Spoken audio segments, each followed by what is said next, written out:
Peduli Palestina dalam masalah kemanusiaan. Betul, saya setuju. Tapi jika Anda peduli tanpa tahu fakta, hanya akan membuat Anda mudah dibodohi oleh penipu maling donasi seperti ACT yang sering memutarbalikkan fakta agar uang keluar dari dompet Anda. Bahwa apa yang terjadi di sini bukan seperti yang kita dengar selama ini.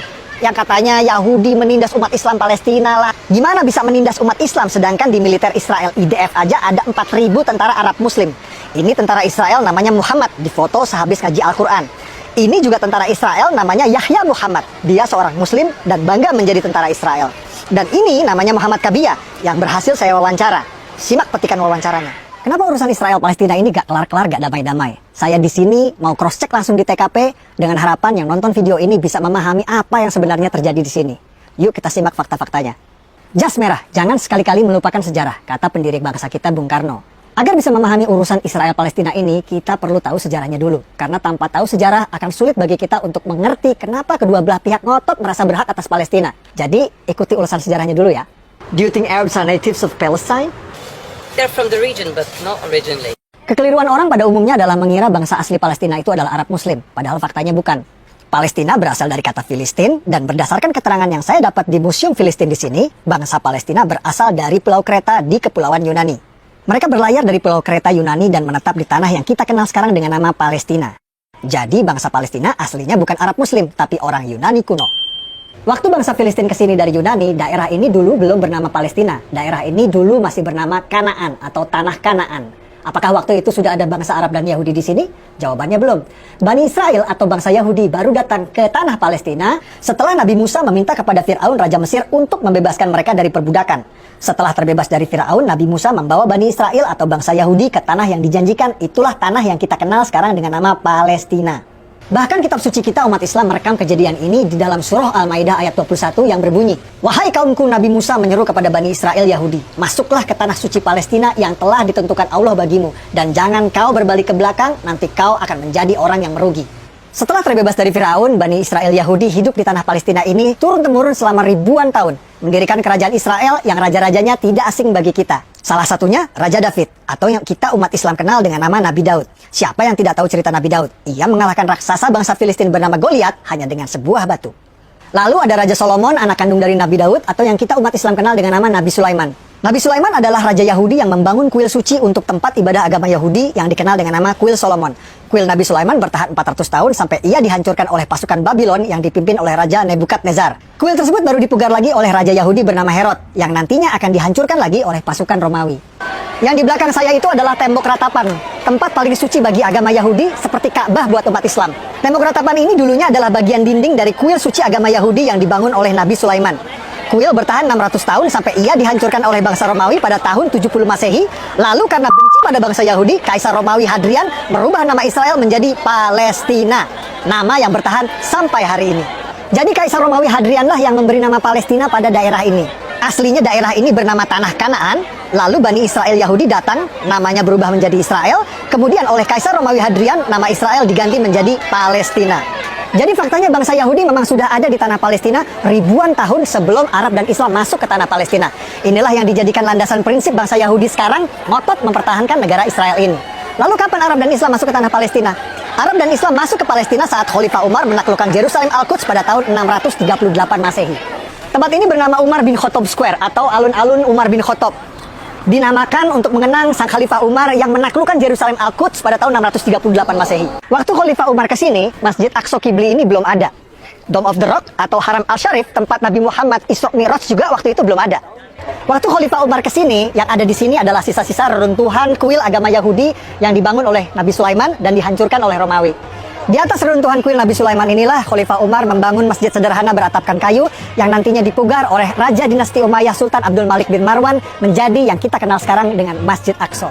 Dome of the Rock Haram Al-Sharif baru dibangun oleh Sultan Abdul Malik bin Marwan, Raja Dinasti Umayyah pada tahun 688 Masehi. Dan Masjid Aqsa Qibli baru dibangun pada tahun 705 Masehi. Kedua bangunan tersebut baru ada 70 tahun setelah Nabi Muhammad wafat. Menurut penjelasan para ulama, Masjid Aqsa pada ayat tersebut bermakna masjid terjauh, juga mempunyai makna tempat bersujud. Jadi yang dimaksud Masjid Aqsa pada ayat tersebut bukan ini, juga bukan ini, karena kedua bangunan ini belum ada pada waktu itu. Arab dan Islam berkuasa selama 500 tahun sampai kerajaan Kristen Prancis datang. Atas perintah Paus di Vatikan, pasukan Prancis datang menaklukkan Palestina yang kita kenal sekarang dengan istilah Perang Salib. Raja Kristen Prancis mendirikan kerajaan Yerusalem dan berkuasa di Palestina selama 100 tahun sampai akhirnya dikalahkan. Setelah 100 tahun, akhirnya Prancis menyerah pada pasukan Raja Salahuddin Ayyubi yang berhasil merebut Palestina kembali ke tangan Islam. Setelah era Raja Salahuddin Ayyubi, Palestina sempat beberapa kali pindah tangan. Pada tahun 1200-an, Palestina jatuh lagi ke tangan kerajaan Kristen Eropa yang dipimpin Raja Frederick II dari Jerman. Namun tak lama direbut kembali oleh Kesultanan Islam Mamluk yang pasukan berkudanya terkenal perkasa. Sampai tiba pada era kejayaan Islam, lahirnya superpower pada waktu itu, yakni Kerajaan Ottoman Turki. Ottoman Turki menguasai Palestina selama 400 tahun, namun Ottoman Turki tidak punya visi seperti kerajaan Kristen Eropa untuk membangun Palestina. Ambisi Sultan Ottoman justru memperluas kekuasaannya ke Eropa. Ottoman fokus menaklukkan kerajaan-kerajaan Eropa dan Palestina menjadi sebuah provinsi yang terlupakan. Setelah 400 tahun terlupakan, Palestina lagi-lagi akan menjadi ajang perebutan berdarah yang akan berlangsung sampai hari ini. Semua berawal saat Perang Dunia Pertama terjadi. Ottoman Turki kalah di Perang Dunia I dan dipaksa menyerahkan sebagian besar wilayahnya kepada negeri pemenang Inggris dan Prancis. Provinsi Suriah dan Libanon menjadi milik Prancis, provinsi Palestina dan Jordan jadi milik Inggris. Inggris mengganti nama Palestina menjadi British Mandate Palestine. Lalu Perdana Menteri Inggris langsung mengambil inisiatif mendukung pendirian negara Israel di Palestina lewat deklarasi Balfour yang berbunyi, "Pemerintahan Yang Mulia Ratu Inggris mendukung pendirian rumah nasional untuk bangsa Yahudi." Tidak pakai lama, Inggris langsung memfasilitasi migrasi besar-besaran Yahudi dari Eropa, bahkan memberikan proteksi keamanan bagi mereka di sana, walhasil populasi Yahudi di tanah Palestina pun meningkat pesat. Lonjakan imigran Yahudi di Palestina menimbulkan gesekan dengan penduduk Arab yang berujung pada konflik berdarah. Tahun 1920, warga Arab menyerang pemukiman Yahudi di Yerusalem, menewaskan 5 orang yang dikenal dengan kerusuhan Nabi Musa. Persekusi Arab terhadap Yahudi terus terjadi selama 9 tahun, puncaknya tahun 1929 menewaskan 67 warga Yahudi di Hebron. Ini headline koran Prancis yang memberitakan situasi pada waktu itu. Inilah cikal bakal konflik berdarah yang akan berlangsung 100 tahun sampai hari ini. Pada tahun 1947, Perserikatan Bangsa-Bangsa PBB menerbitkan resolusi pendirian 2 negara di Palestina, negara Yahudi dan negara Arab. Warga Yahudi langsung menerima tawaran ini dan mendirikan negara Republik Israel. Tapi negara-negara Arab tetangga menolak pendirian 2 negara ini dan langsung memerangi Israel. Hasilnya, tepi barat dikuasai oleh Yordania dan Gaza dikuasai oleh Mesir.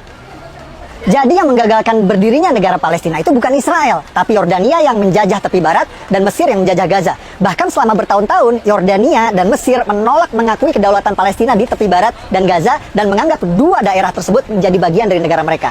Ini fakta. Jadi Palestina negara pertama yang mengakui kemerdekaan Indonesia itu hoax ya guys, karena waktu Indonesia merdeka belum ada negara Palestina. Negara yang pertama kali mengakui kemerdekaan Indonesia adalah Mesir. Ini foto Haji Agus Salim di Mesir menandatangani pengakuan kedaulatan Indonesia. Negara-negara Arab terus menolak pendirian negara Palestina inisiatif dari PBB. Dan pada tahun 1967 kembali menyerang Israel di Perang 6 Hari yang dimenangkan oleh Israel. Kekalahan ini malah membuat tepi barat dan Gaza kini dikuasai penuh oleh Israel. Bahkan saat Yasser Arafat, pemimpin Gerakan Pembebasan Palestina PLO, sepakat perjanjian damai Oslo yang akan mendirikan negara Palestina berdampingan dengan Israel ditolak oleh partai oposisi Hamas yang membuat pendirian negara Palestina kembali gagal. Dulu PBB menawarkan pendirian negara Palestina ditolak, malah dibalas dengan perang. Lalu Amerika menawarkan pendirian negara Palestina kembali ditolak, malah dibalas dengan serangkaian teror yang dikenal dengan nama Intifada. Pada Juni 2001, bom di tempat hiburan di Tel Aviv menewaskan 21 anak remaja. Lalu Agustus 2001, bom di restoran di Yerusalem tewaskan 15 warga. Desember 2001, serangan bom tewaskan lagi 13 warga. Dan puncaknya pada Maret 2001, sebuah bom tewaskan 30 warga yang sedang rayakan hari raya. Rangkaian serangan ini memaksa Israel membangun pagar tembok tinggi sebagai satu-satunya cara untuk mencegah teror bom. Dan rakyat Palestina yang tadinya bebas ke Israel untuk bekerja sekarang tidak bisa lagi. Jadi yang paling menderita dari teror intifada ini adalah rakyat Palestina sendiri. Sepertinya perdamaian memang sulit tercapai di sini karena setiap ada upaya menuju perdamaian selalu ada pihak-pihak yang berusaha untuk menggagalkannya. Tahun 2007 saat Presiden Palestina Mahmud Abbas sepakat dengan solusi 2 negara, oposisi Hamas malah sengaja menembakkan roket-roket ke Israel sebagai tanda mereka menolak solusi damai tersebut. Yang banyak orang Indonesia tidak tahu, oposisi Hamas di sini itu seperti OPM di Indonesia. Mereka tidak mau mengakui pemerintahan sah Palestina dan ingin mendirikan negara sendiri di Gaza. Serangan-serangan roket Hamas ke Israel menyebabkan Gaza diblokade dan rakyat Gaza menderita. Simak apa kata warga Gaza soal Hamas.